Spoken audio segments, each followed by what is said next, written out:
Assalamualaikum warahmatullahi wabarakatuh. Selamat pagi teman-teman semua. Bagaimana kabarnya hari ini? Waalaikumsalam. Waalaikumsalam Waalaikumsalam warahmatullahi wabarakatuh. Alhamdulillah baik. Alhamdulillah, salam sejahtera untuk kita semua. Yang terhormat kepada Bapak Rudi Rinaldi selaku perwakilan dari PT Telkom Properti. Yang terhormat kepada Bapak Firza Zulmi Ramadan selaku perwakilan dari PT PLN Nusantara Power. Yang saya hormati Bapak Adi Nugraha selaku dosen pengampu mata kuliah pengukuran listrik. Dan yang saya hormati Bapak Ibu dosen Universitas Sultan Ageng Tirtayasa. Dan yang tak kalah berbahagia, rekan-rekan peserta workshop pengukuran listrik Prodi Teknik Elektro Universitas Sultan Ageng Tirtayasa. Nah, setelah tahu kabarnya teman-teman semua, semoga selalu dalam keadaan sehat dan tetap semangat dalam melaksanakan kegiatan pada hari ini ya. Sebelumnya, izin memperkenalkan diri, saya Edelweiss Priri Sofana dari Teknik Elektro Angkatan 2023, selaku moderator pada acara Workshop Pengukuran Listrik Prodi Teknik Elektro Angkatan 2023 Universitas Sultan Ageng Tirtayasa. Adapun, sebelum memasuki sesi materi pertama, izinkan saya untuk memperkenalkan narasumber hebat kita yang akan berbagi pengalaman dan pengetahuannya terkait pengukuran listrik pada sesi pagi ini. Sehingga kita dapat mengetahui dan meningkatkan kompetensi di bidang kelistrikan, khususnya dalam hal pengukuran listrik. Narasumber pertama kita pada acara ini adalah Bapak Rudi Rinaldi dari PT Telkom Properti. Kepada Bapak Rudi, selamat datang kembali di Prodi Teknik Elektro Universitas Sultan Ageng Tirtayasa. Bagaimana nih kabarnya Bapak? Alhamdulillah baik. Terima kasih atas sambutannya yang hangat dan luar biasa. Wah, alhamdulillah. Semoga Bapak selalu dalam keadaan sehat dan berbahagia terus. Amin. Amin. Terima kasih. Rekan-rekan semua, ketahui Bapak Rudi ini merupakan sosok yang memiliki pengalaman yang sangat luas di bidang pengukuran listrik, yang mana akan memberikan wawasan yang sangat berharga untuk kita semua. Untuk itu, perkenankan saya membacakan ringkasan CV dari Bapak Rudi Rinaldi.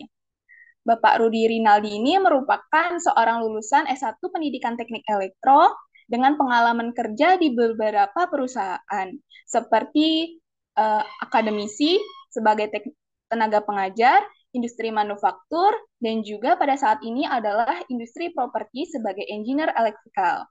Adapun pengalaman pekerjaan dari Bapak Rudi Rinaldi adalah pada tahun 2014 hingga 2017 bekerja sebagai pengajar teknik elektronika di SMK Al-Badar Purwakarta. Kemudian pada tahun 2017 hingga 2019 bekerja sebagai junior engineer di Telkom Properti Regional 3 Bandung. Kemudian pada tahun 2019 hingga 2023 bekerja sebagai engineer mechanical electrical di Telkom Properti Regional 3 Bandung. Dan pada bulan Februari 2023 hingga saat ini, Bapak Rudi Rinaldi bekerja sebagai Officer Digital Energy Facility di Telkom Properti Regional 3 Bandung. Adapun Bapak Rudi Rinaldi ini memiliki riwayat pendidikan formal, menyelesaikan S1 di bidang Electrical Engineering Education atau Pendidikan Teknik Elektro di Universitas Pendidikan Indonesia pada tahun 2012 hingga 2017.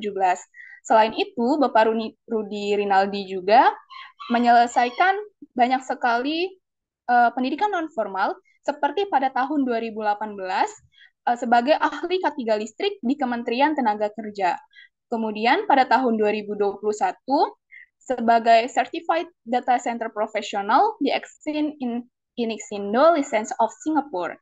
Kemudian pada tahun 2024 sebagai Project Manager Profesional di PT Telkom X Google Indonesia.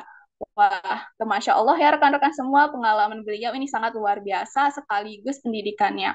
Nah, semoga kita sebagai mahasiswa teknik elektro Untirta pun dapat terinspirasi dan menjadi sukses seperti beliau ini ya teman-teman. Amin. Nah, selanjutnya kita akan memasuki sesi pertama yang paling ditunggu-tunggu pada acara hari ini, yakni pemaparan materi yang akan disampaikan oleh Bapak Rudi Rinaldi. Kepada Bapak Rudi, waktu dan tempat dipersilahkan. Oke, baik. Izin sebelumnya terdengar suara saya, Ibu moderator. Terdengar, Pak?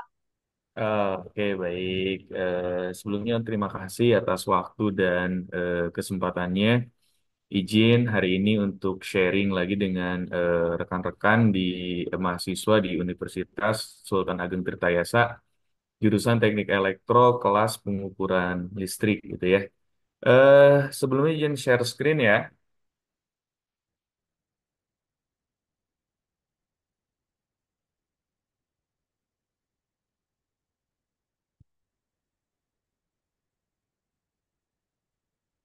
Oke, mohon izin sudah terlihat ini di layar. Sudah, Pak. Oke, baik ya. Bismillahirrahmanirrahim. Assalamualaikum warahmatullahi wabarakatuh. Ya. Waalaikumsalam. Waalaikumsalam warahmatullahi wabarakatuh. Waalaikumsalam. Semangat pagi. Pagi, Pagi. pagi. Eh, Pagi. masih kurang semangat sekali lagi. Semangat pagi. Pagi. Pagi. Oke, luar biasa. Sudah sarapan pada pagi hari ini? Belum, Oke, Pak. belum. Sudah, Pak. Belum, Pak, baru bangun, Pak. Masya Allah, ada yang sudah, ada yang baru bangun, nggak apa-apa ya. Itu salah satu kejujuran. Kalau di perusahaan itu bagian dari integritas. Nggak apa-apa, kalau sudah, sudah, kalau belum, belum gitu ya. Nah, tapi mudah-mudahan walaupun belum sarapan gitu ya, tapi kita awali pagi ini dengan sarapan cerita atau pengalaman-pengalaman dari saya gitu ya. Sehingga nanti mudah-mudahan sarapan yang berbeda ini bisa jadi salah satu insight baru untuk teman-teman gitu ya. Oke, sebelumnya yang terhormat gitu ya, ketua jurusan atau ketua prodi Teknik Elektro Untirta, Dr. Engineering Rocky Alvan MSC yang ataupun yang mewakili gitu ya. Yang kami hormati dosen pengampu pengukuran listrik Bapak Adi Nugraha SPDMT dan dosen-dosen lain yang hadir pada kesempatan hari ini. Yang saya hormati dosen praktisi dari Indonesia Power dan tak lupa rekan-rekan mahasiswa mahasiswi eh, jurusan Teknik Elektro kelas pengukuran listrik Universitas Sultan Ageng Tirtayasa yang saya cintai dan saya banggakan. Izinkan hari ini saya untuk sharing session dengan rekan-rekan. Mungkin ini eh, pertemuan ke beberapa kali saya dengan mahasiswa atau mahasiswi Untirta di berbagai kesempatan gitu ya. Karena saya juga pernah sharing, pernah diskusi dengan rekan-rekan mahasiswa Untirta di lain waktu dan lain kesempatan dengan topik yang mungkin mirip gitu ya. Oke, rekan-rekan, hari ini kita sesuai dengan arahan atau sesuai dengan diskusi yang sudah saya laksanakan dengan Pak Adi selaku dosen pengampu gitu ya, bahwa hari ini kita akan ada workshop terkait pengukuran listrik. Ya, sejujurnya saya kemarin sempat agak bingung juga gitu ya. Di dalam workshop ini apa yang harus saya sampaikan? Kalau misalkan di eh, materi kelas itu jelas gitu kan, runtutannya apa, terus silabusnya seperti apa, bahan ajarnya yang harus diajarkan apa. Tetapi dalam kesempatan kali ini saya dibebaskan untuk mencari salah satu topik pembahasan yang tentunya harus ada kaitannya dengan pengukuran listrik. Gitu ya. Kalau di season-season sebelumnya, misalkan di kelas, kemarin kita diskusi tentang alat ukur, walaupun itu sifatnya masih terbatas gitu ya. Nah, hari ini kita akan coba gali lebih dalam terkait penggunaan aplikasinya seperti apa di lapangan. Nah, eh, ada istilah tak kenal maka tak sayang. Tapi secara general mungkin rekan-rekan mahasiswa sudah kenal walaupun mungkin hanya bertatap atau bertemu di dunia maya atau melalui virtual Zoom gitu ya. Nah ini selain pandang ya, resume tadi sudah dibacakan oleh moderator. Terima kasih tadi sudah membacakan. Saya tampilkan seperti ini bukan untuk ria atau apa. Ini hanya sharing tentang pengalaman saja bahwa ya memang saya lebih banyak atau lebih lama bergerak di bidang industri properti gitu ya. Salah satunya adalah property management, di mana nanti bahasan saya pun akan lebih mengarah ke penggunaan alat ukur yang berkaitan dengan pekerjaan sehari-hari saya dalam mengelola industri properti. Mungkin nanti akan ada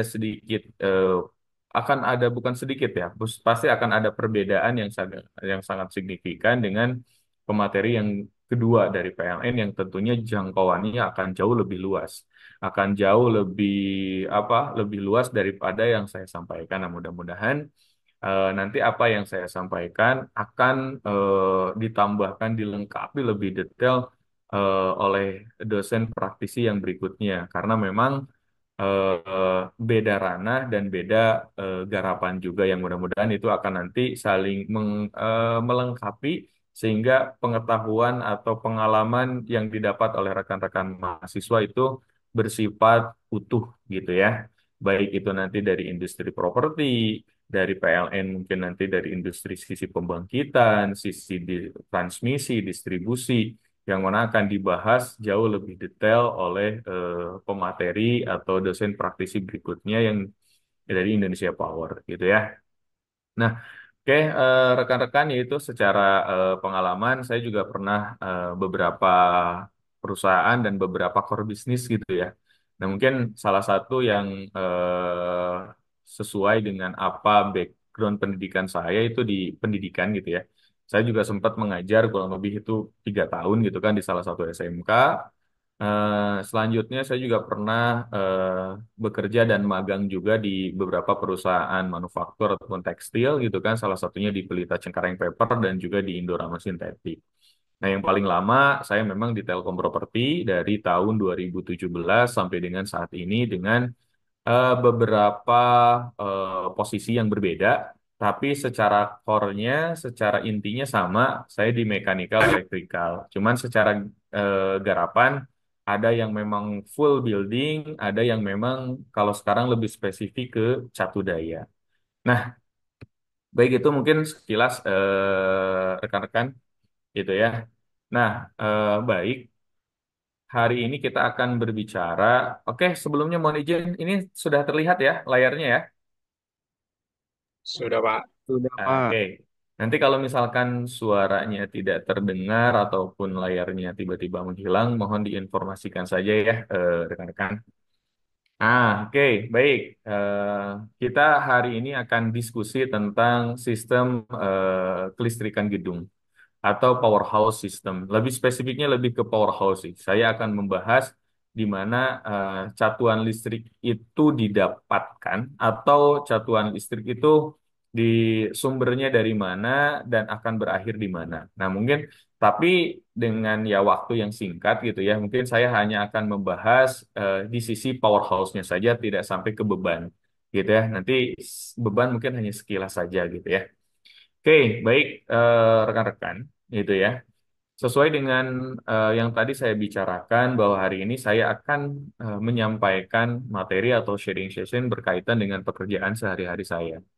Nah, saya sekarang itu diamanahi untuk mengawal Digital Energy Facility atau di Telkom itu ada istilahnya DEVA gitu ya, disingkatnya di mana DEVA ini merupakan suatu unit yang dibentuk untuk mengawal pemeliharaan, baik itu preventif prediktif ataupun korektif tentang penyediaan catu daya atau sumber listrik yang akan disuplaikan ke gedung-gedung Telkom. Baik itu untuk utility, gitu kan, keperluan utility atau keperluan perangkat telekomunikasi. Tapi memang secara spesifik yang paling ditekankan itu adalah untuk mensuplai perangkat-perangkat telekomunikasi yang dimiliki oleh Telkom ataupun Telkom Group, gitu ya. Nah, baik rekan-rekan, kalau di eh, Telkom Group gitu ya, terutama di bidang penyediaan fasilitas untuk catu daya, itu ada slogan namanya Zero Blackout. Artinya kita punya slogan itu untuk memastikan tidak terjadi pemadaman walaupun itu hanya 1 detik. Nah, itu bagaimana sistemnya gitu kan? Bagaimana caranya sehingga tidak terjadi pemadaman walaupun 1 detik. Nah, kenapa tidak boleh terjadi pemadaman gitu? Karena akan berimpact terhadap layanan telekomunikasi secara nasional, yang mana sebagian besar gitu kan, lebih dari 60% telekomunikasi di Indonesia itu kan undernya Telkom Group, baik itu seluler ataupun jaringan internet non seluler seperti kabel optik dan lain sebagainya. Nah, ketika terjadi pemadaman, ini akan membutuhkan recovery yang cukup lumayan lama, bisa 15 sampai dengan 30 menit. Sehingga selama itu minimalnya gitu kan, 1 detik ngedip mati, selama itu juga jaringan internet yang ada di bawah perangkatnya Telkom gitu kan, baik seluler ataupun non seluler itu akan off. Dan itu akan menghasilkan ketidaknyamanan di sisi pelanggan dan kerugian juga di sisi perusahaan gitu. Makanya kalau sistem, apalagi nanti di data center, nanti ada tier 1, tier 2, tier 3, sampai dengan tier 4, di mana setiap tier itu punya redundansi masing-masing atau punya backup cadangan untuk power masing-masing. Nah, kita hari ini akan bahas salah satu catuan listrik atau catu daya yang disediakan di Telkom secara general. Paling umum, paling banyak gitu ya. Oke, teman-teman. Nah, ini pertama ada catuan PLN, di mana catuan PLN itu terutama di Telkom gitu ya, itu merupakan sumber listrik primer, di mana sumber listrik yang kita gunakan sehari-hari yaitu supply dari PLN gitu. Jadi benar-benar PLN itu adalah mitra strategis terutama bagi Telkom Group, di mana keberadaan PLN itu menjamin keberlangsungan bisnis dari Telkom Group itu sendiri, gitu ya. Dan hari ini saya senang banget gitu ya, bertemu juga dengan salah satu penyedia atau pembangkit listrik, apalagi ini spesifik ya Indonesia Power, di mana listrik itu dibangkitkan salah satunya di sana gitu. Sehingga sebelum nanti didistribusikan ke pelanggan-pelanggan, salah satunya adalah Telkom Group. Nah, baik teman-teman, dari PLN itu gitu kan, kita berkontrak listrik. Nanti kontrak listriknya itu akan terbagi, kalau di kami itu ada 2 kontrak listrik yang kita lakukan ke PLN gitu ya. Yang pertama itu ada kontrak listrik dengan TM atau tegangan menengah, ada juga kontrak listrik TR, itu tegangan rendah. Nah, apa sih bedanya TM dengan TR? Itu kan di sisi misalkan equipmentnya, peralatan yang harus kita sediakan. Terus yang kedua, apakah ada perbedaan di sisi tarif? Nah, kita nanti akan bahas gitu ya. Nah, di sana juga nanti kita akan bahas alat ukur apa aja yang digunakan di alat-alat yang akan kita bahas, peralatan-peralatan listrik yang akan kita bahas pada hari ini, gitu ya. Karena ini akan jadi sebuah apa ya, sebuah sistem di mana ketika ada perangkat maka di sana ada alat ukurnya. Ya, sesuai dengan kajian atau topik kita hari ini tentang pengukuran listrik, maka perangkat yang akan kita bahas ada hubungannya juga dengan alat ukur kelistrikan itu sendiri. Oke, baik teman-teman. Nah, setelah nanti kita dapat satuan dari PLN tadi dengan tipenya ada TM, ada TR, maka kita masuk ke sisi perangkat Telkom. Nah, ini ada yang namanya kubikel, ada yang namanya trafo, gitu ya. Nah, ini mungkin ada dari rekan-rekan yang sudah tahu apa itu kubikel, apa itu trafo. Nah, untuk kubikel dan trafo sendiri, gitu ya, ini hanya ada di gedung-gedung Telkom, di mana kita kalau kontrak ke PLN-nya kontrak TM. Nah, kontrak TM itu kita kontrak tegangannya tegangan menengah, yaitu 20 kV. di mana PLN akan ngesuplai ke pelanggan, di sini tepatnya ke Telkom, dengan tegangan 20 kV. Nah, ketika tegangan 20 kV, maka otomatis harus ada perangkat yang kita siapkan untuk bisa menghandle tegangan 20 kV. Karena kan kalau beban di sisi beban itu kan rata-rata kan apalagi di gedung ya, gedung perangkat bebannya itu kalau perangkat itu rata-rata satu fas. Kalau di gedung itu ada beban tiga fas, ada beban satu fas, tapi tentunya tiga fas ataupun satu fas, tapi tegangannya tegangan rendah, bukan tegangan menengah, gitu ya. Maka diperlukanlah adanya kubikel, gitu kan. Nah, kubikel itu biasanya terdiri dari minimal dua sel, ada kubikel incoming, ada kubikel outgoing, gitu. Yang kedua, ada trafo. Nah, trafo di sini fungsinya kalau di kami sebagai pelanggan itu trafonya hanya jenis-jenis trafo step down. Jadi trafo yang digunakan untuk menurunkan tegangan dari 20 kV ke 400 atau 380 volt. Gitu ya. Nah, ini kita masuk ke kategorinya pelanggan tegangan menengah atau TM, di mana pelanggan tegangan menengah itu ada aturan di PLN kalau dia mengkontrak atau menggunakan listrik di atas 200 kVA. Gitu. Kalau di atas 200 kVA, maka berlaku jenisnya itu adalah tegangan menengah atau tarifnya ada tuh tarif B3 namanya. Ya kalau kami kan bisnis gitu ya, tapi ada bisnis 3. Bisnis 3 itu tegangannya di range di atas 200 kVA. Nah, selanjutnya kita masuk ke tegangan rendah. Nah, di gedung Telkom sendiri gitu ya, rekan-rekan, itu ada dua jenis kategori gedung. Kalau memang gedungnya besar, maka kita layanannya layanan tegangan menengah 20 kV. Tapi kalau gedungnya itu medium atau gedungnya small, gedungnya yang lebih kecil, perangkatnya lebih sedikit, dan daya yang digunakannya pun di bawah 200 kVA, maka kita akan berlangganan di TR atau tegangan rendah, di mana tegangan yang disuplai oleh PLN itu sudah 380 gitu ya. Kalau tadi kan tegangan yang disuplai oleh PLN di 20 kV, kalau di sisi TR tegangan yang disuplai itu sudah di 380, artinya sudah bisa langsung digunakan ke perangkat. Nah, di sana kita tidak perlu menyediakan yang namanya kubikel dan trafo karena kubikel dan trafonya itu sudah dihandle atau sudah disediakan oleh PLN itu sendiri gitu. Nah, terus ada perangkat apa saja yang harus kita siapkan kalau misalkan kita berkontrak di tegangan rendah. Nah, di sana itu ada namanya panel ATS AMF atau otomatis transfer switch atau otomatis main failure. Artinya apa sih itu ATS, apa sih itu AMF, nanti kita akan bahas secara detail gitu ya. Nah, di samping di ATS tersebut, tentunya karena sudah ada panel ATS AMF, maka di sana itu ada sebuah sistem yang akan bisa merubah atau mengganti catuan listrik, baik dari PLN ke genset atau dari genset ke PLN, gitu ya.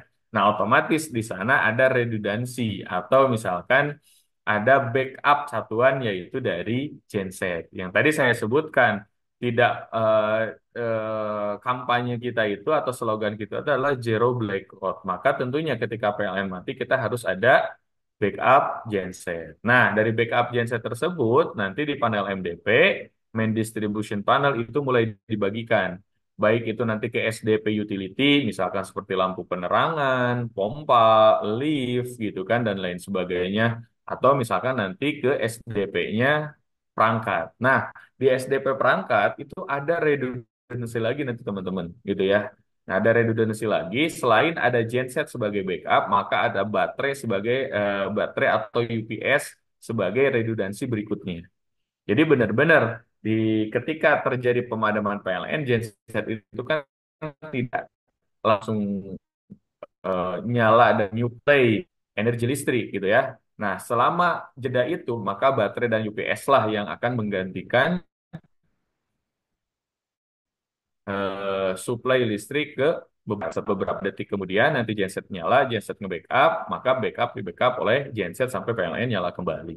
Nah ini secara sistem sederhananya, sistem kelistrikan yang ada di gedung Telkom itu seperti ini gitu ya. Baik, kita akan next gitu ya, membahas seputar basic power atau kontrak PLN. Nah, ini saya tampilkan terkait dengan tarif adjustment, gitu kan. Tarif ini tarif adjustment terbaru, gitu ya. Saya ambil source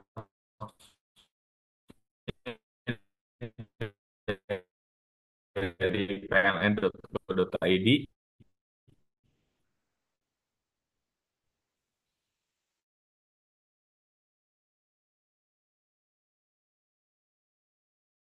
Tuan PLN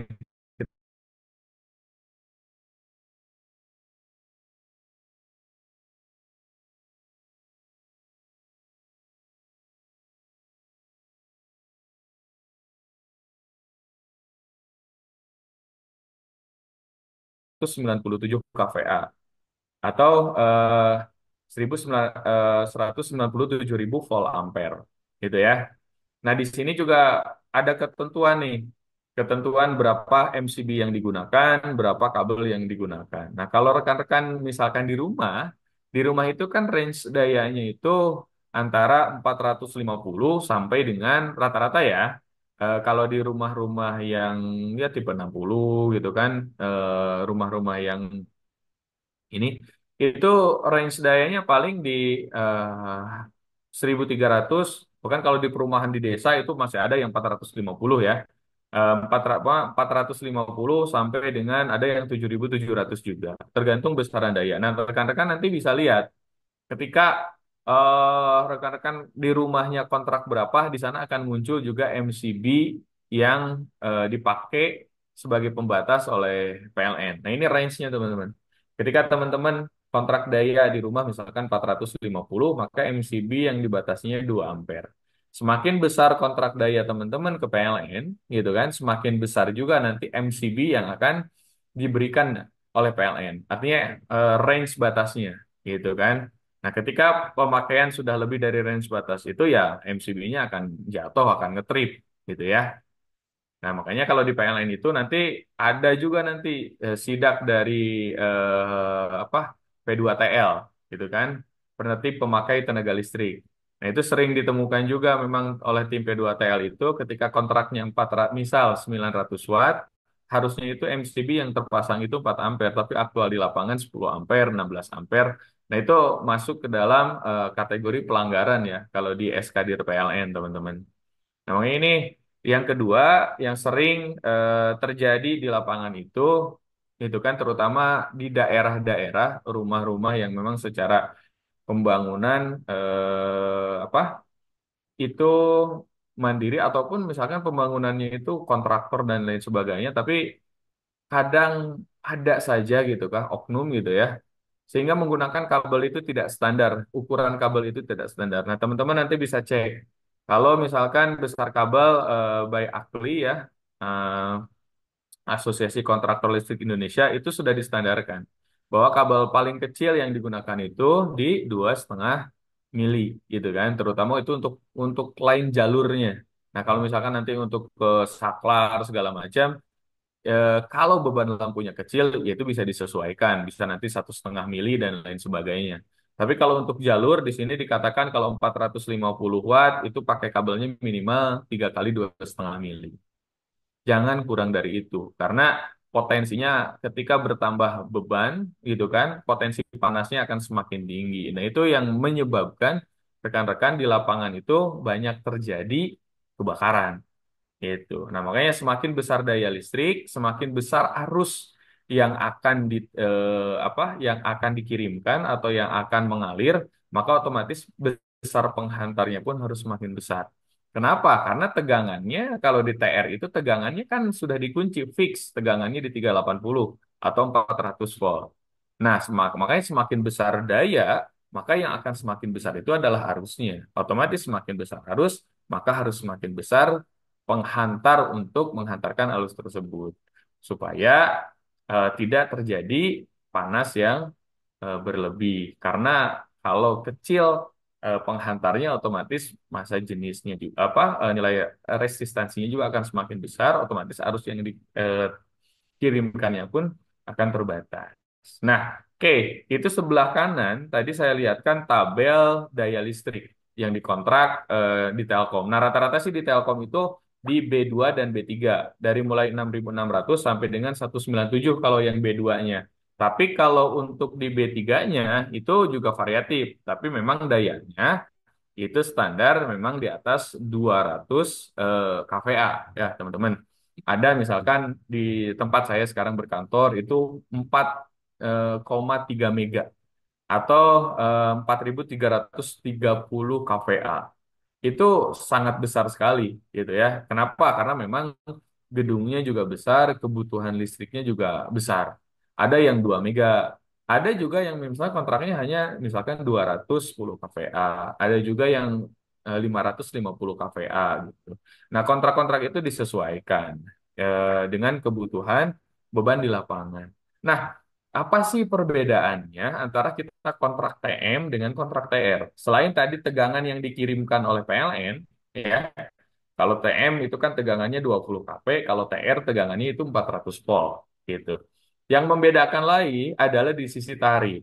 Jadi PLN itu bagi pelanggan TM atau tegangan menengah itu ada dikenakan double tarif ya. Ada waktu beban puncak atau luar waktu beban puncak.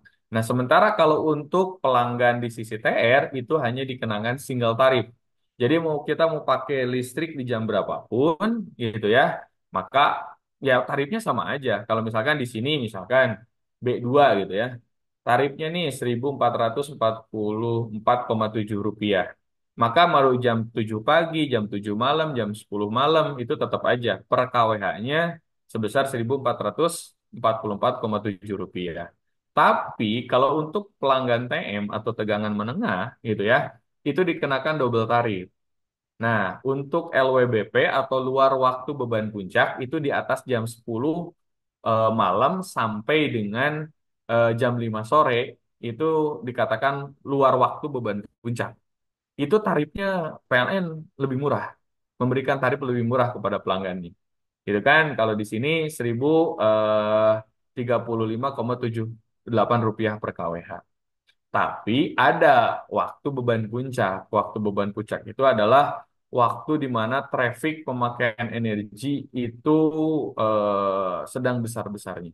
Yaitu di jam 5 sore dengan sampai dengan jam 10 malam gitu ya. Nah, itu tarifnya justru malah lebih mahal. Tarif WBP dikali itu di pengkalinya bisa 0,5 sampai dengan 1 tergantung daerah masing-masing. Karena kalau yang saya tahu PLN itu tiap regional ada aturan juga. Tiap rayon, tiap region itu ada aturan tersendiri selain ada tarif yang mengikat. Nah, biasanya eh di WBP ini juga ada aturannya kayak WBP atau misalkan PJU gitu ya. Pajak penerangan jalan umum itu nanti biasanya disesuaikan dengan retribusi dari pemerintah dan setempat dan lain sebagainya. Nah, itu faktor pengalinya 0,5 sampai dengan 1 kali. Artinya bisa jadi 2 kali lipat dari tarif WBP-nya. Nah, itu beberapa ke bukan keistimewaan ya, perbedaan antara kontrak TM dengan kontrak TR. Nah, oke. Eh, Oke, setelah tadi kita sharing masalah tentang kontrak listrik yang ada di PLN, kita sudah tahu bahwa di PLN itu minimal kalau di gedung itu ada kontrak TM, ada kontrak TR. Nah, walaupun secara di industri besar gitu ya, itu bisa jadi kontraknya kontrak tegangan tinggi yang disuplainya 150 kV. Nah, cuman saya tidak akan terlalu membahas ke sana karena saya tidak punya pengalaman yang detail ya. Takutnya nanti saya salah menyampaikan. Nah, yang saya tahu yaitu kontraknya kontrak TM dan juga kontrak TE. Nah, selanjutnya kita akan diskusi masalah kubikel tadi. Ketika kontrak listrik kita di TM, maka kita sebagai pelanggan harus menyediakan kubikel. Nah, inilah bentuk kubikel seperti ini rekan-rekan. Gitu. Bahwa di kubikel itu nanti minimalnya ada 2 sel, ada kubikel untuk incoming dari PLN, ada kubikel untuk outgoing ke trafo kita. Itu kan ke trafo pelanggan. Nah, di dalam sisi outgoing itu di dalamnya itu ada fuse. Ya, ada fuse, di mana fuse ini ya tergantung dari besaran daya yang kita kontrak. gitu kan. Kalau di kami itu rata-rata fuse-nya di 62 ampere sampai dengan ada juga 32 ampere. Ya semakin besar daya terkontrak akan semakin besar fuse batas ampere yang ada di fuse-nya itu. Ya. Nah, kenapa kok cuma 63 ampere, 32 ampere gitu kan? Ya kita sama-sama tahu bahwa tegangan dengan arus itu sesuatu hal yang saling bertolak belakang. Ketika kita punya daya yang sama, nah dengan tegangan yang sama, maka arusnya yang nanti akan eh, berubah. Nah, ketika tegangannya itu tinggi, maka arusnya yang rendah. Nah, ketika arusnya yang tinggi, maka tegangannya yang rendah. Makanya nanti akan ada perbedaan.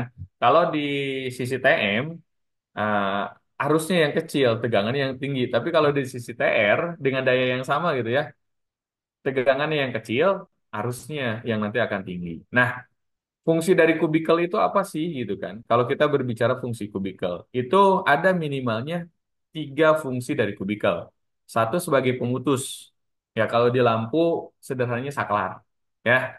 Jadi kalau kubikel juga sama, pemutus dan penghubung. Saklar untuk apa nanti? Tapi saklarnya untuk trafo. Jadi ketika kita mau energize trafo, ya yang jadi saklarnya itu adalah kubikel gitu ya, itu sebagai pemutus. Yang kedua sebagai pembagi. Nah ini rekan-rekan tadi saya bilang minimal di kubikel itu ada 2 sel, bahkan kalau yang sekarang itu rata-rata sudah 3 sel. Satu incoming, ya, kedua sel kedua itu metering, yang ketiga itu outgoing untuk ke trafo. Nah masalahnya di lokasi itu misalkan di saya, kadang satu gedung itu tidak cukup pakai satu trafo. Ada kadang dua, ada kadang tiga. Makanya ketika misalkan outgoing-nya tiga atau trafonya tiga, maka kubikelnya pun akan ada tambahan lagi dua. Misal gitu kan, kalau di sini ada incoming, ada outgoing satu, maka kalau trafonya tiga, maka outgoing-nya nanti jadi tiga. Karena masing-masing trafo nanti akan diamankan oleh masing-masing satu sel kubikel. Gitu. Yang terakhir ada yang namanya sebagai proteksi sistem 20 kV. Tentunya di dalam sebuah sistem kelistrikan, baik itu TR ataupun TM ataupun tegangan tinggi dan ekstra tinggi, proteksi itu pasti eh, harus selalu ada.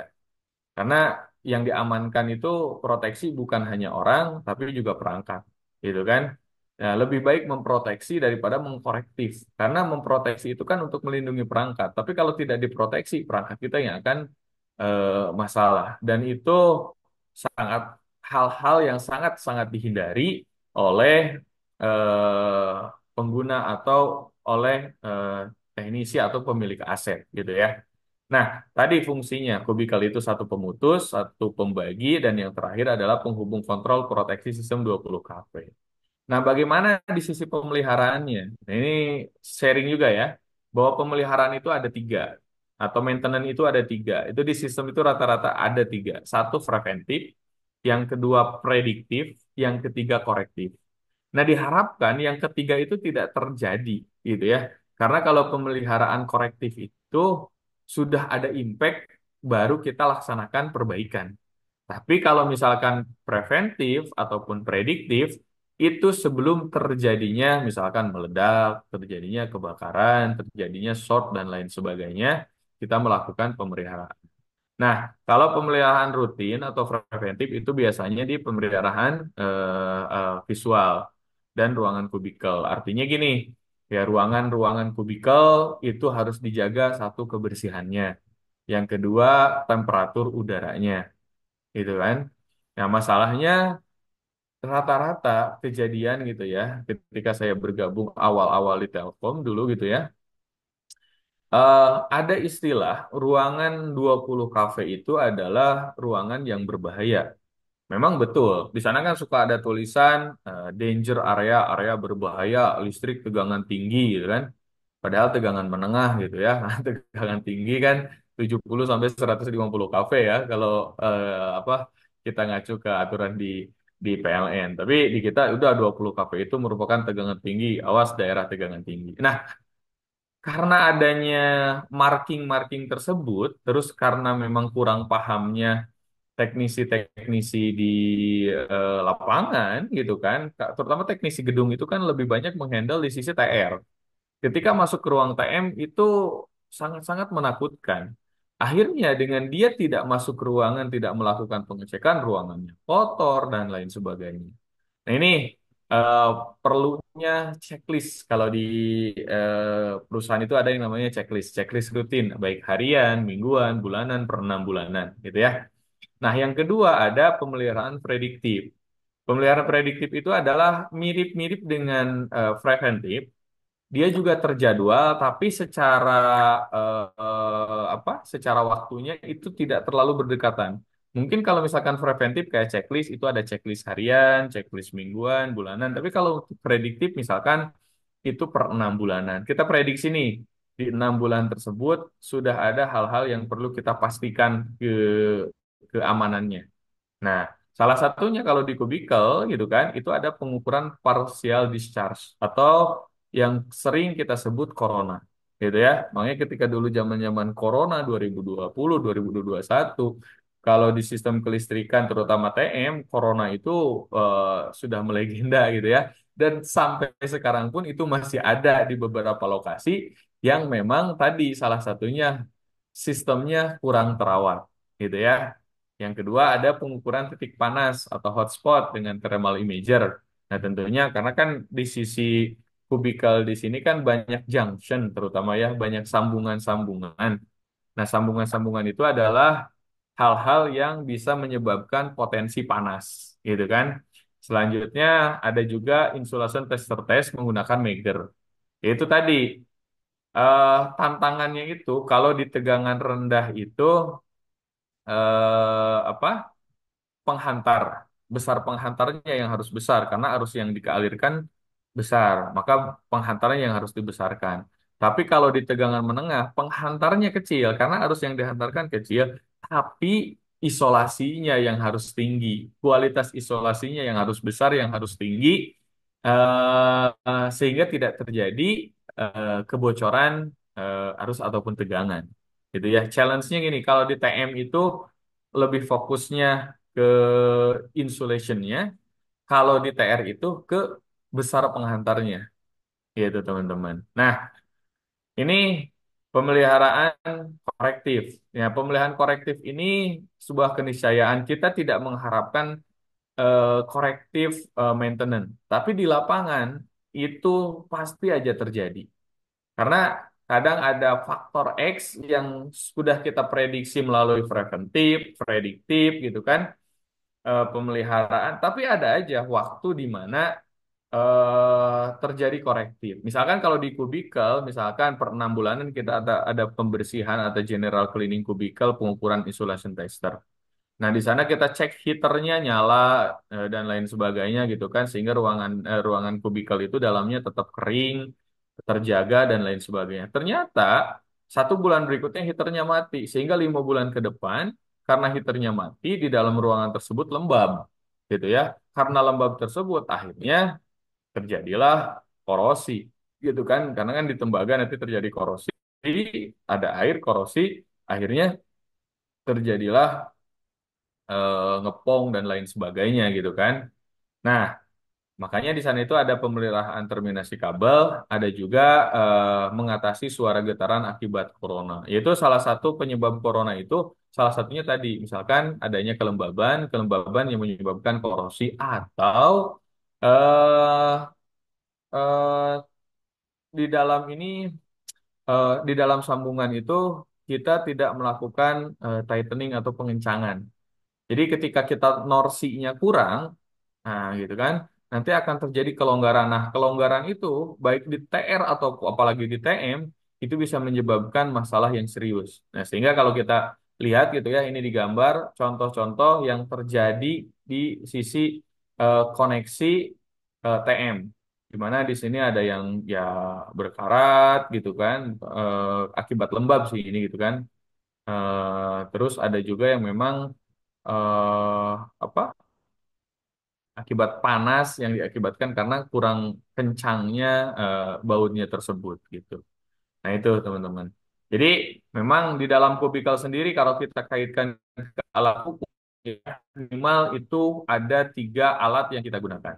Ya, yang pertama, sorry, ada 2 alat minimal yang kita gunakan. Yang pertama ada tes pro corona, gitu kan. Yang kedua ada juga insulation tester untuk mengukur seberapa bagus kualitas isolasi, baik itu dari fasa ke netral, fasa ke fasa, ataupun fasa ke ground. Sorry, di sana itu nggak ada netral gitu ya, kalau di sisi TM. Jadi fasa ke ground atau fasa ke fasa. Itu kan kalau fasa ke ground itu kan bisa ke body gitu ya. Nah itu. Nah, di 20 KP yang tadi saya sebutkan itu ada pemeriksaan pro corona. Di mana pemeriksaan pro corona itu yang akan kita tes itu minimal 2 gitu ya. Ada transient edge voltage atau acoustic emission. Nah, kalau transient edge voltage itu loncatan-loncatan listrik atau loncatan-loncatan elektron yang memang salah satunya diakibatkan karena tidak kencang. Itu juga berbahaya ya, karena nanti akan menyebabkan percikan-percikan, sehingga percikan ini nanti malah jadi loncatnya ke body. Nah, kalau body nanti kan, kalaupun tidak short, malah itu akan membahayakan ke pemelihara atau pengguna, gitu ya. Nah, di sini untuk TFV ataupun AE itu ada standarnya ya. Nah, kalau untuk standar TFV mode itu, low di bawah 20 desibel. Nah, kalau di bawah 20, hasil pengukuran di bawah 20 desibel itu dikatakan di sebelah kiri kan hasil pengukuran 14 ya. Maka dikatakan di sini berarti kondisinya low atau aman ya. Tapi kalau misalkan rentan 20 sampai dengan 29 desibel terukur, maka ini sudah yellow alert gitu kan, atau alarm kuning. Ini perlu dilakukan maintenance terhadap kubikalnya itu sendiri. Ya, nanti masalahnya apa setelah dilakukan maintenance akan diketahui apakah kurang kencang, ataukah memang kualitas isolasi yang dipakainya sudah mulai rusak dan lain sebagainya gitu ya. Nah, cuman kalau misalkan nilainya di atas 29 desibel, maka ini sudah red alert dan diharapkan si kubikalnya jangan dioperasikan dulu. Karena ketika dioperasikan, ini ada potensi short dan meledak. Masalahnya kalau di sistem tegangan ya TR ataupun TM sama aja gitu, cuman di TM itu lebih wah lagi ketika terjadi short dan meledak gitu ya. Nah, yang kedua ada AE atau acoustic emission gitu kan. Sama juga ada standarnya, cuman standar AE jauh lebih kecil. Kalau misalkan low-nya itu di bawah 6 desibel, kalau di sini tidak ada medium ya. Ya, sudah high itu di atas 6 desibel.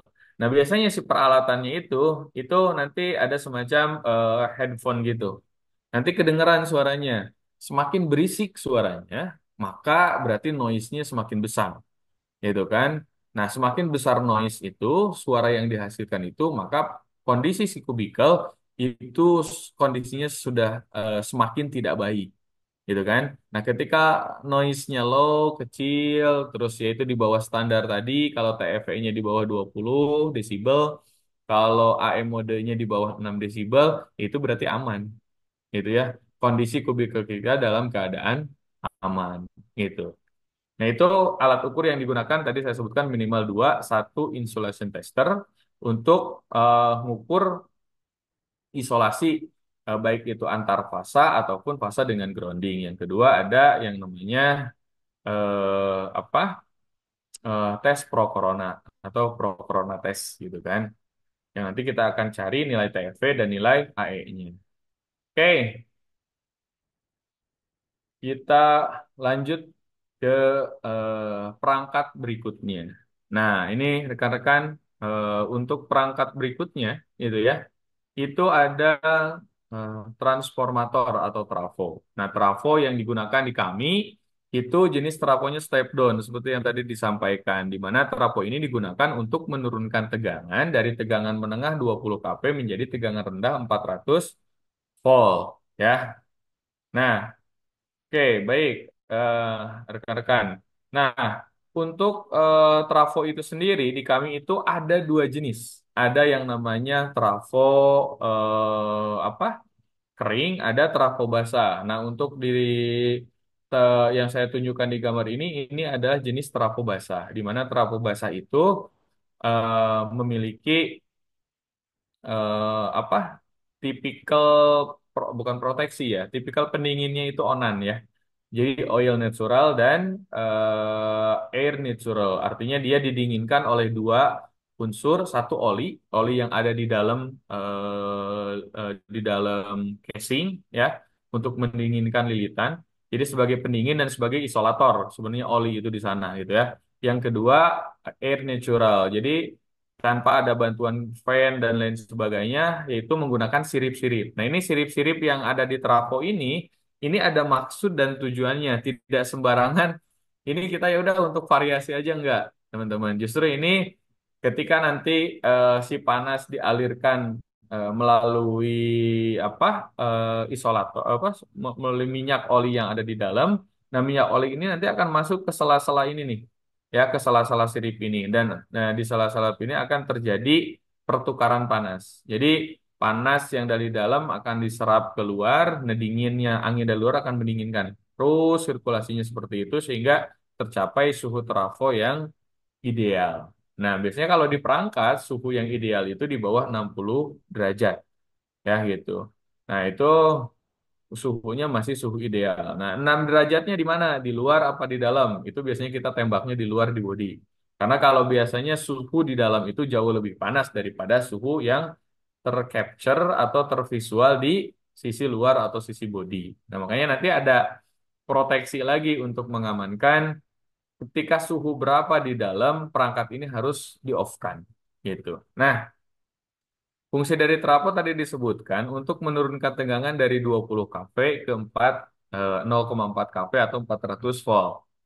Dan biasanya memang rata-rata ya kita kontraknya tiga fasa, maka trafo yang digunakan pun adalah trafo tiga fasa. Sehingga tegangan yang dikeluarkan juga di 380 atau 400.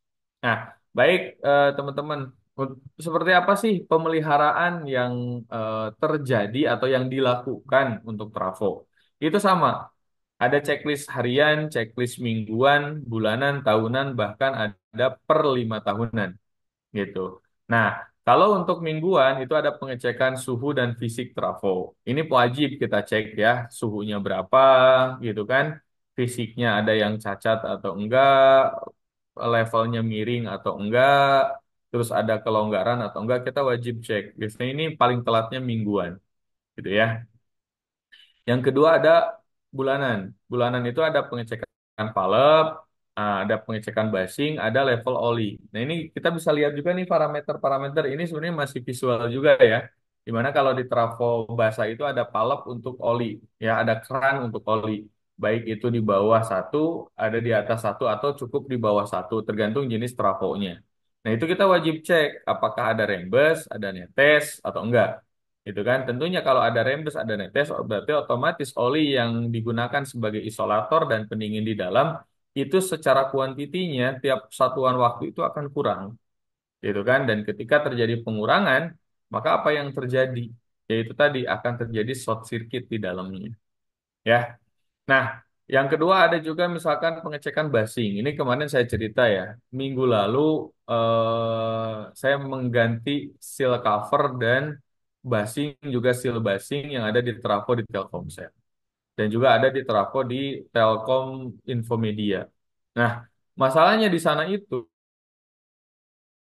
ternyata si basingnya itu eh, udah pecah, udah getas, ya udah rapuh, sehingga tidak bisa nahan tekanan oli yang ada di dalam. Akhirnya dia ada rembesan dan tiap satuan waktu itu netes di bodi trafo itu.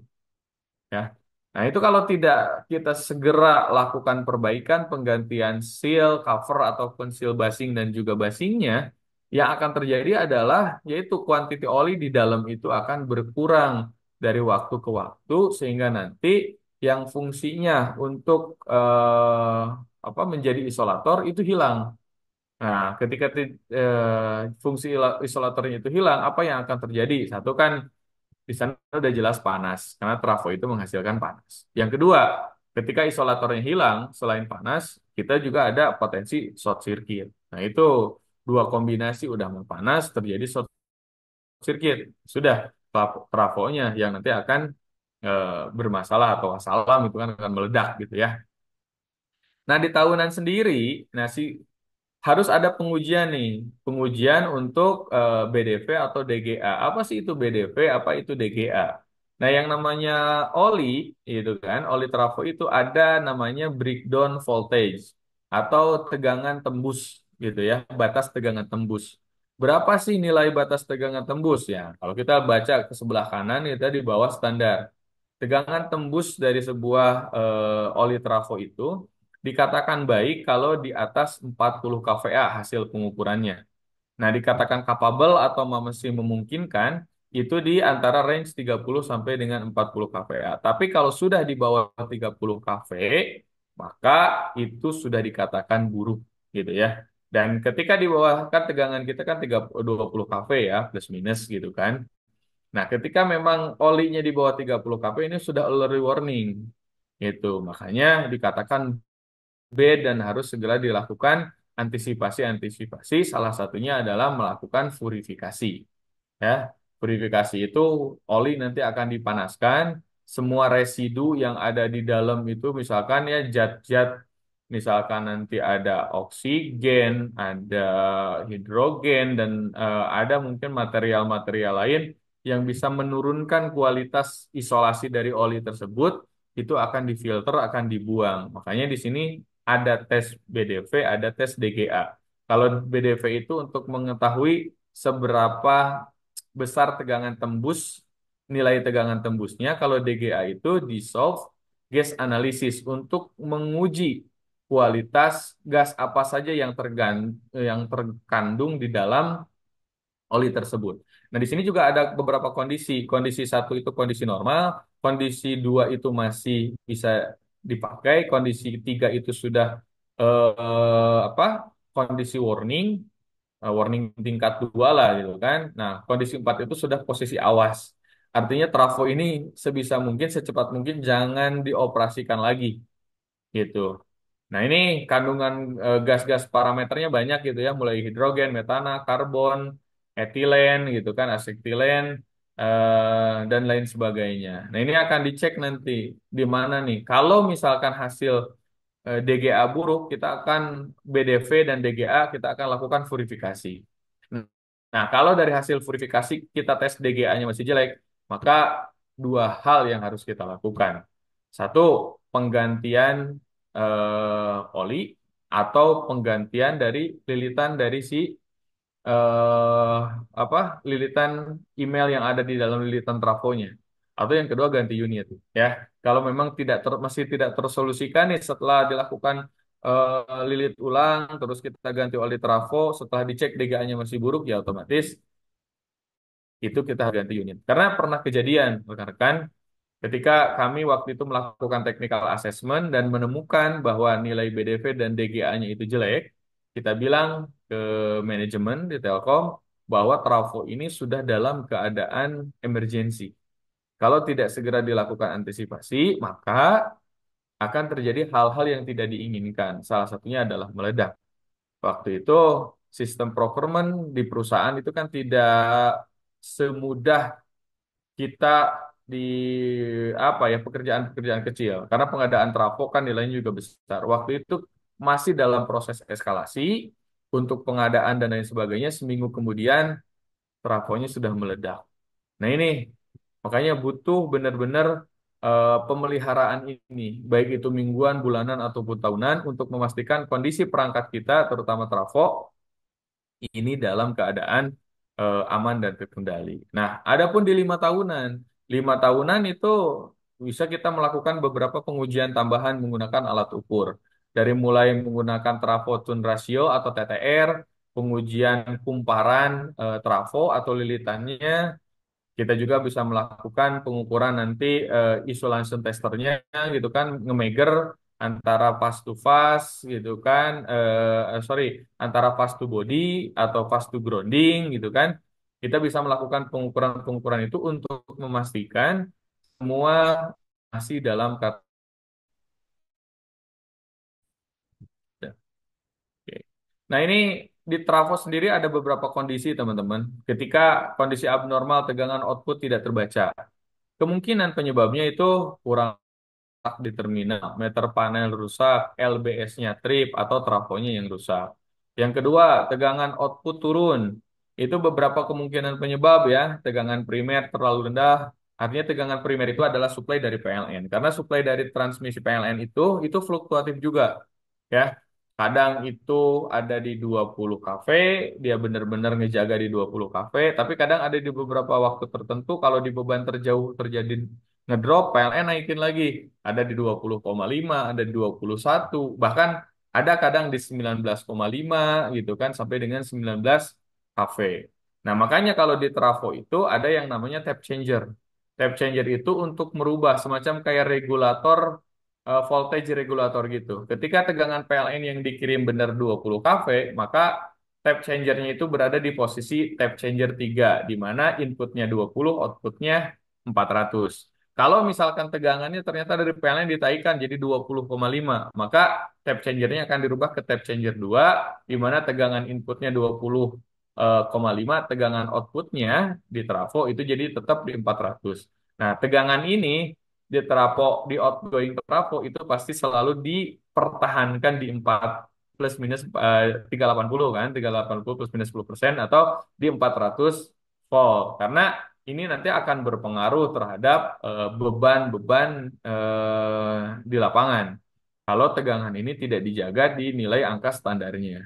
Nah, kalau di PLN kan sisi pelanggan tidak bisa mengkontrol nih PLN mau kirim tegangan berapa karena PLN distribution sendiri itu punya beberapa kebijakan. Ketika ngirim tegangan 20 kV itu, kalau standarnya 20 kV, tapi di lapangan itu bisa 19,5, bisa 19, atau bahkan bisa sampai 21. Tergantung kondisi di lapangan, karakteristik bebannya seperti apa gitu. Nah, kita pelanggan menyesuaikan itu dengan merubah-rubah tap changernya gitu. Walaupun memang kami juga punya keyakinan PLN juga tidak mau merubah-rubah itu karena agak sedikit worry juga bagi di sisi PLN gitu kan dengan merubah-rubah seperti itu. Oh, salah satunya adalah komplain dari sisi pelanggan gitu ya. Oke. Nah, kalau kita kaitkan, ini teman-teman ya, kemarin ini waktu ketika kita pekerjaan di Telkomsel, ada beberapa pengukuran atau alat ukur yang kita gunakan yang mungkin eh, di rekan-rekan bisa jadi pengetahuan baru gitu ya.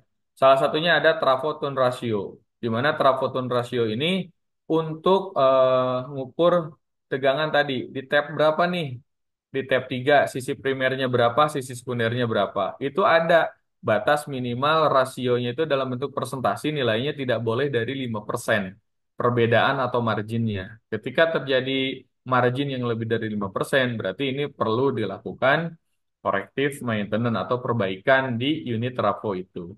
Nah, kalau yang kedua ini ada winding resistance nih teman-teman. Alat ukurnya beda lagi. Nah, itu winding resistance untuk mengukur nilai tahanan dari konduktornya. Kalau tadi insulation tester kan untuk mengukur tahanan isolasi. Nah, kalau misalkan winding ini untuk mengukur apa? Untuk mengukur tahanan yang ada di dalam konduktor itu sendiri di antar fasa. R berapa, S berapa, T berapa. Dan itu nilainya tidak boleh lebih dari 2,5%. Perbedaan antara belitan R, belitan S, atau belitan T. Gitu. Nah, yang ketiga itu ada insulation tester. Kalau insulation tester ini untuk ngukur tadi tahanan isolasi antar penghantar. R dengan S dengan T dengan ini gitu kan, atau R dengan body. Ya kalau di trafo kan pasti kan nanti kan fasa dengan body gitu kan, fasa dengan netral misal gitu ya. Nah itu standarisasinya memang 1 kilo ya, 1 kilovolt itu minimal 1 mega ohm. Jadi kalau misalkan 20 kilovolt itu kan, maka standarisasinya minimal 20 mega ohm. Nah, kemarin kita ngukur di trafo ya minimal kan tadi 20 mega ohm kita dapatkan sampai 4,4 giga ohm. Gitu ya, teman-teman. Nah, ini beberapa tipe alat ukurnya. Ya, mudah-mudahan nanti dengan seperti ini teman-teman ya semakin ketertarikan terhadap pengukuran listrik itu bertambah gitu ya. Karena di luaran sana itu banyak sekali alat ukur yang kita mungkin baru bisa tahu secara teoritis, tetapi secara penggunaan alat kita belum. Nah, itu di industri lah nanti teman-teman, baik sebagai apapun akan mengalami di fase atau menggunakan alat-alat tersebut. Nah, selanjutnya ada panel sensor DGPT atau dissolved gas, pressure, dan thermal. Nah, kalau di trafo itu pasti ada yang namanya sensor ini teman-teman. Nah, kalau tadi kan dikatakan ya, ada beberapa potensi di trafo itu. Salah satunya misalkan kandungan gas tadi kan, yang DGA itu. Yang kedua, adanya ya breakdown voltage. Yang ketiga, adanya panas yang ditimbulkan atau yang dihasilkan. Yang terakhir, adanya pressure atau tekanan oli yang turun ya, karena tadi rembes tekanan olinya turun-turun gitu kan, itu ada standarnya. Nah, diamankanlah oleh sensor-sensor ini teman-teman, atau sensor DGPT disebutnya, atau singkatan dari dissolved gas, pressure, dan juga thermal. Nah, di sini ada tiga. Ketika salah satu dari ketiga hal ini terjadi, maka akan memberikan alarm atau memberikan alarm. Alarm ini nanti akan mengaktif. Salah satunya bisa mengaktifkan buzzer alarm atau langsung mengaktifkan relay proteksi yang ada di kubikel. Jadi ketika misalkan suhu misalkan sudah di atas, kan standar kita kan kalau mendidih itu di 100 derajat gitu kan, kalau sudah mendidih meledak ya. Makanya kalau di trafo itu untuk thermalnya kita ada dua pengaturan nih. Misalkan kalau di sini ada yang kuning ya, teman-teman bisa lihat. Yang kuning ini kita kasih di eh, defaultnya 85 derajat. Kalau suhu oli sudah 85 derajat, maka nanti alarmnya akan nyala. Tit. Tapi kalau suhunya terus naik gitu ya, sampai dengan 95 derajat, maka akan ada perintah kedua untuk meng-off-kan kubikel. Jadi kubikel yang tadi itu off, akan diperintah. Jadi akan ada sensor yang ngirim sinyal ke relay, nanti relaynya akan mengaktifkan bahwa kubikel harus off. Nah, untuk gas dan misalkan untuk gas atau level oli tadi itu langsung tidak akan alarm dulu, itu akan langsung mengaktifkan meng-off-kan kubikel sehingga trafo kita terproteksi aman dari ledakan. Itu ya. Nah, ini beberapa alat ukur tadi mulai TTR rasio gitu kan, TTR test, ada juga winding test, ada juga insulation trafo test gitu ya. Ini berbeda-beda alat ukur dan berbeda juga fungsinya, apa yang diukurnya gitu kan. Walaupun memang ada alat ukur yang memang sudah kompleks, satu alat ukur bisa terdiri dari beberapa pengukuran, tapi ada juga alat ukur yang spesifik. Gitu kan, yaitu seperti insertion tester, trafotune ratio sebenarnya dia juga ya apa dispesifikan untuk mengukur eh, apa belitannya ini. Dan memang alat ukur ini teman-teman ini digunakan dalam keadaan tidak bertegangan, ya. Jadi kalau misalkan avometer gitu kan, terus tang ampere kita gunakannya ketika bertegangan karena untuk mengukur arus, karena untuk mengukur tegangan gitu kan. Tapi kalau misalkan Megger ini di dalam keadaan tidak bertegangan.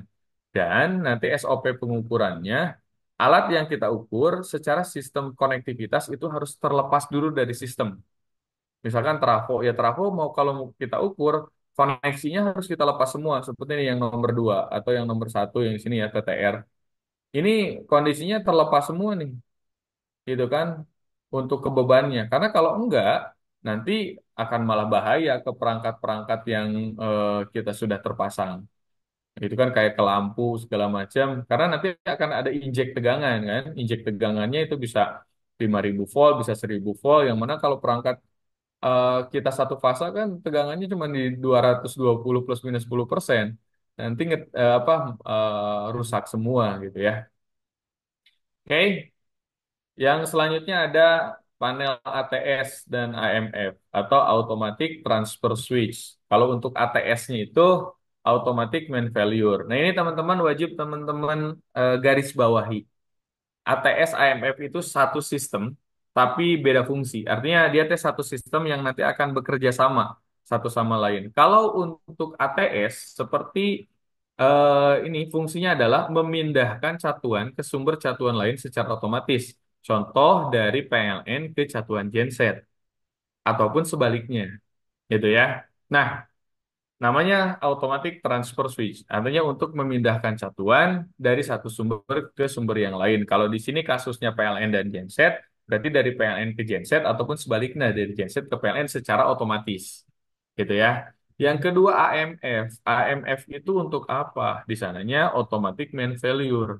Artinya gini, kalau AMF itu adalah untuk menghidupkan dan mematikan genset. Nah, menghidupkannya kapan? Ketika tegangan dari PLN itu hilang, maka ada sensor yang membaca, gitu kan? Tegangan PLN hilang, harus menghidupkan genset. Ketika tegangan PLN nyala kembali atau on kembali, maka ada sensor yang memberikan sinyal kepada genset bahwa tegangan PLN sudah kembali dan genset harus padam. Tapi memang kerjanya berurutan, tapi jadi satu subsistem yang tidak terpisahkan. Gitu, teman-teman. Jadi satu sistem yang memang tidak terpisahkan antara panel ATS dan panel AMF gitu. Nah, baik. Di sisi maintenance seperti apa sih? Gitu kan. Sisi maintenance-nya ini ada inspeksi visual dan mekanik untuk transfer switch. Sama saja, ini ada checklist harian, checklist mingguan, checklist bulanan gitu kan. Yang kedua, kontak utama dan inspeksi baut terminasi. Nah, tentunya kalau di sisi TR, ini kan sudah masuk sisi TR ya, itu koneksinya banyak banget, gitu kan? Koneksinya banyak sekali, baik itu untuk jumper ataupun untuk ngedistribusiin, ngebagi-bagi, dan itu perlu kita cek untuk memastikan apa si koneksinya itu kencang atau tertorsi, gitu ya. Nah, pengoperasian secara manual, artinya pengoperasian secara manual ini untuk memastikan sistem ini siap ketika sistem otomatisasinya tidak jalan. Memang sistem otomatisasi ini banyak sekali menggunakan relay ataupun misalkan timer delay gitu kan, relay, kontaktor. Nah, kadang ada salah satu dari kontaktor atau relay itu yang rusak sehingga sistem otomatisnya itu tidak bisa dipakai. Nah, artinya otomatis ketika otomatisnya tidak bisa dipakai sistem otomatis, maka sistem manualnya harus berfungsi. Terus ada inspeksi perangkat kontrol, itu tadi yang saya sebutkan ya, perangkat kontrol itu salah satunya yaitu ada relay, ada TDR, ada misalkan sensingnya itu sendiri dan lain sebagainya. Nah, perlu dilakukan juga tes auto dan manual. Terus dilakukan juga tes sistem interlock, artinya tes sistem interlock itu genset tidak akan mau masuk ke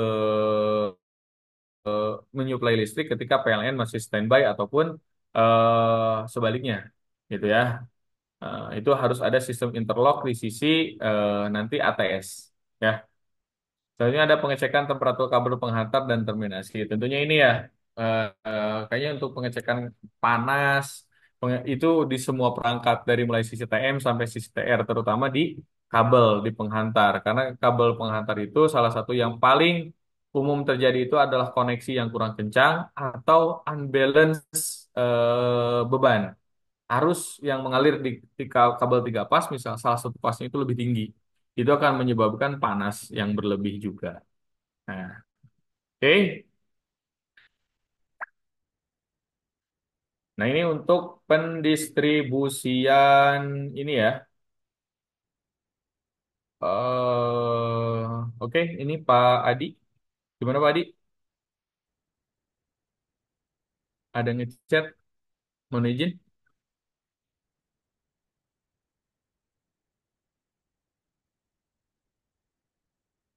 Halo, rekan-rekan masih ada?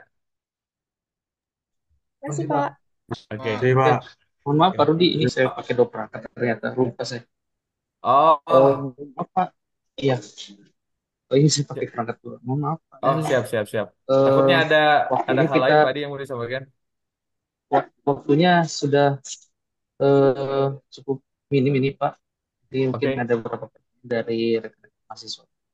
Oh, oke, oke. Izin 5 menit lagi Pak Adi ya. Baik, baik. Supaya selesai dulu nanti kita sesi diskusi. Baik rekan-rekan, karena Boleh, mengingat boleh. waktu gitu ya.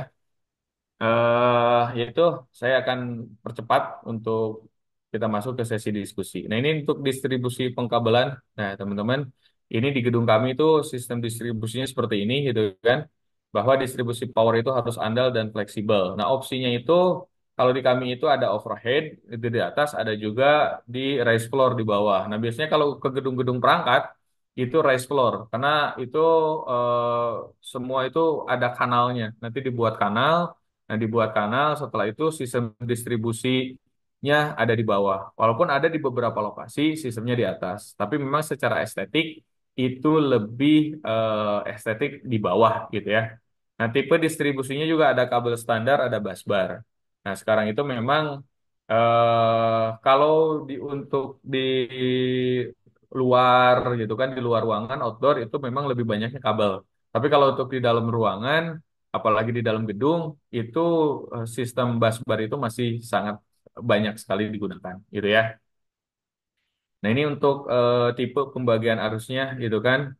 Ada yang seperti A, model A, ada yang juga yang model B. Artinya model B itu setiap rak server itu di cover oleh arus RST untuk apa?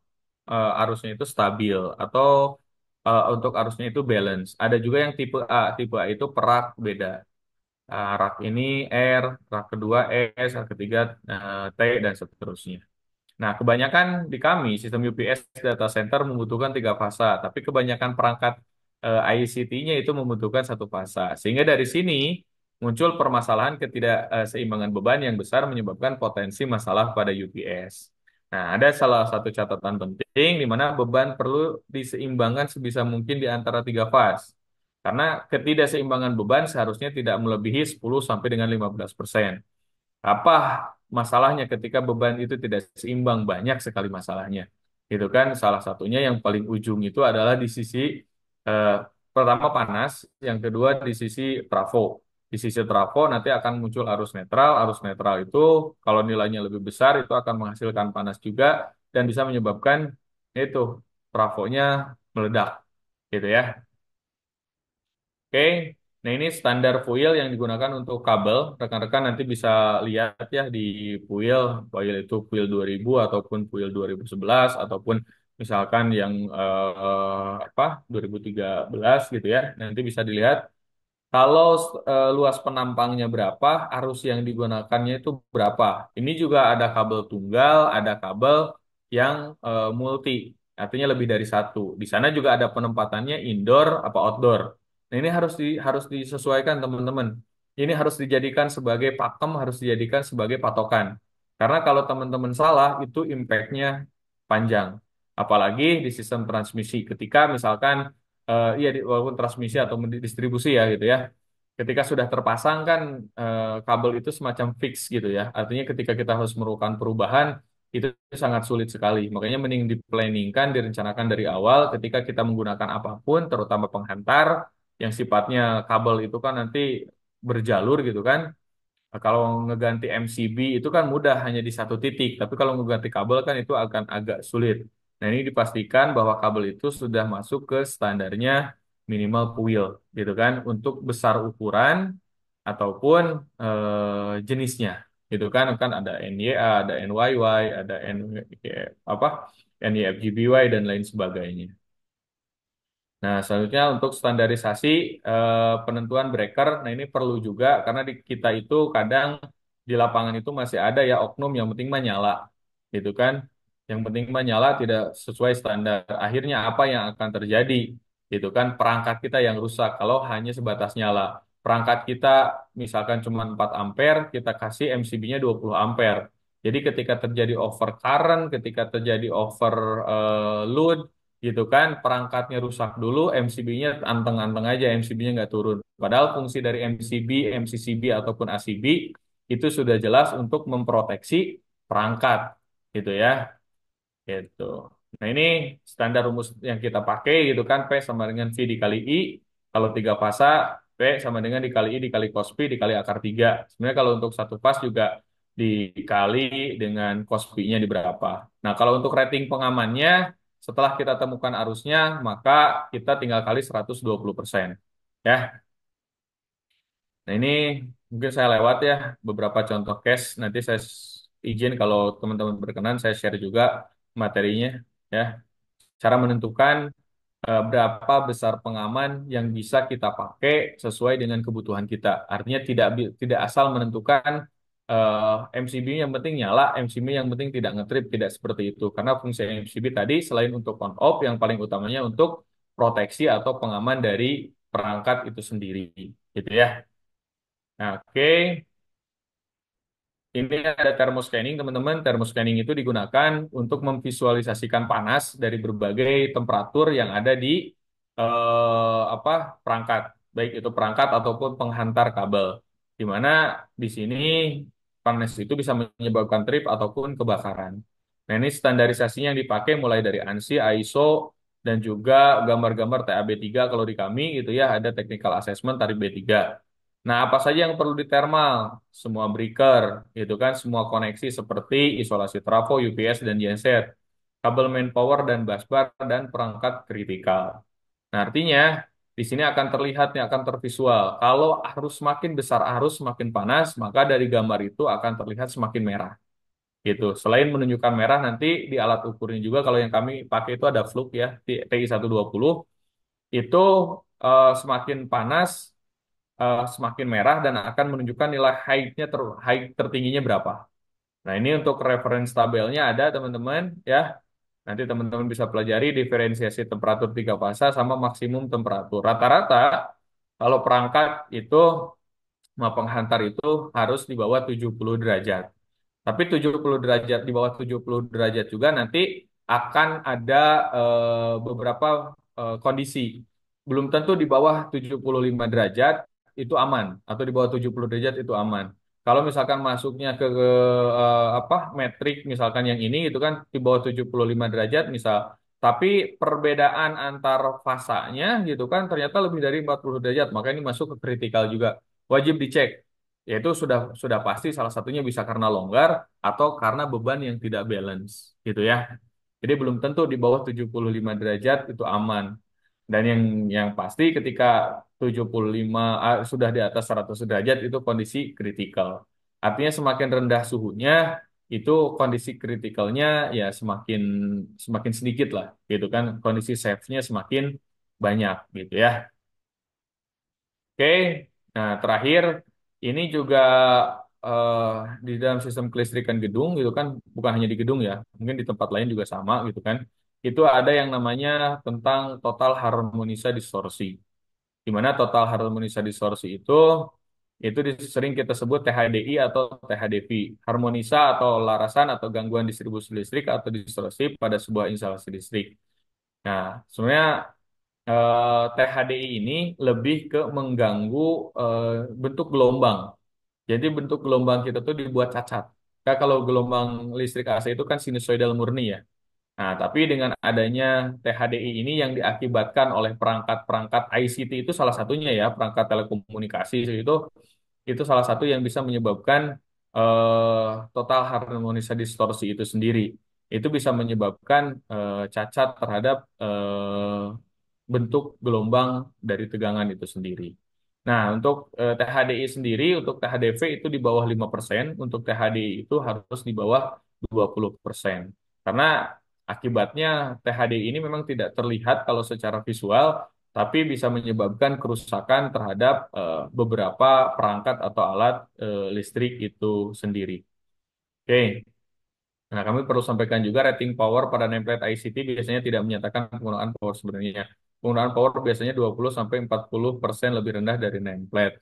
Ya, artinya itulah apa karakteristik beban yang ada di ICT gitu ya. Karena kenapa seperti itu? Yaitu tadi karena dia salah satu penghasil THDI dan THDV yang besar sekali gitu. Oke, mungkin itu ya rekan-rekan karena memang waktu juga gitu ya. Saya juga sudah memang apa settingkan di waktu 1 jam ini untuk cukup. Ternyata memang masih kurang dan mohon maaf saya agak sedikit tadi mempercepat tempo gitu kan untuk mengejar waktu diskusi kita hari ini. Ya, mungkin itu yang bisa saya sharingkan kepada rekan-rekan pada hari ini. Jika ada hal-hal yang ingin didiskusikan, mangga. Sebelumnya saya kembalikan lagi ke moderator. Terima kasih. Baik, terima kasih kepada Pak Rudi. Wah, Masya Allah ya, sangat jelas dan luar biasa sekali materi yang telah dipaparkan oleh Pak Rudi ini kepada kita semua. Sehingga kita bisa memberikan dan mendapatkan wawasan serta pengalaman baru terkait pengukuran listrik, terutama di bidang industri. Nah, gimana nih teman-teman? Masih pada semangat kan? Harus dong, harus semangat ya. Karena setelah ini akan ada sesi tanya jawab nih. Tapi slotnya hanya satu peserta. Bagi satu peserta yang ingin bertanya kepada narasumber, dipersilahkan untuk mengangkat tangan dan memperkenalkan diri terlebih dahulu. Kepada peserta yang ingin bertanya, dipersilahkan.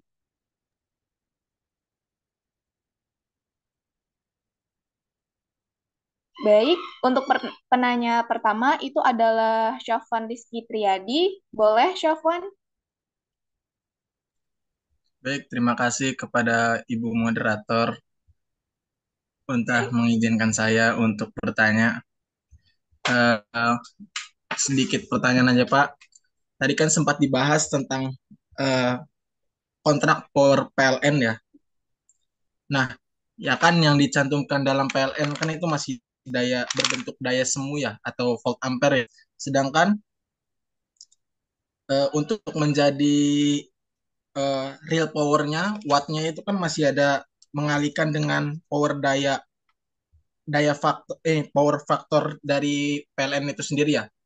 PLN Betul. sendiri kan menetapkan power faktornya itu sekitar 0,85 ya.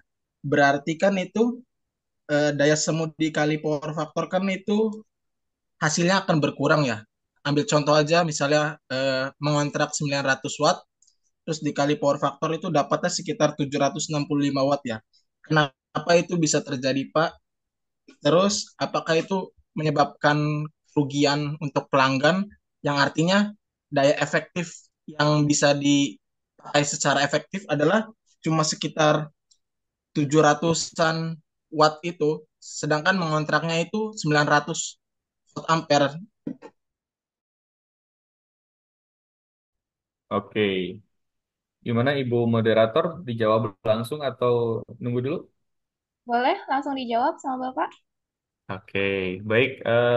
Syafwan, satu pertanyaan yang bagus sekali gitu ya. Terima kasih atas pertanyaannya. Terkait kontrak listrik dari PLN gitu ya.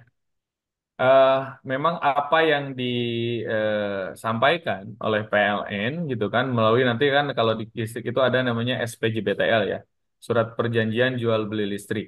Kalau misalkan kita contoh aja gitu ya, Pak, bagaimana kalau misalkan kita kontrak 450 watt gitu kan? Apakah itu real 450 watt atau enggak? Betul. 450 watt itu hanya sebagai declare-nya saja ya. Karena yang diberikan oleh PLN betul bukan daya nyata tapi daya semu. Bahkan kalau Sapuan bisa ini ya, nah, kita hitungkan nih Sapuan, kalau 450 watt, MCB yang dipasang oleh PLN berapa ampere? 2 ampere. Kalau 2 ampere gitu kan, kita kalikan dengan tegangannya, itu hanya 440 volt ampere. Itu lebih kecil malah dari yang dideklarasikan. Nah, ini untuk mempermudah maka adanya apa ya, pembulatan. Nah, pembulatan.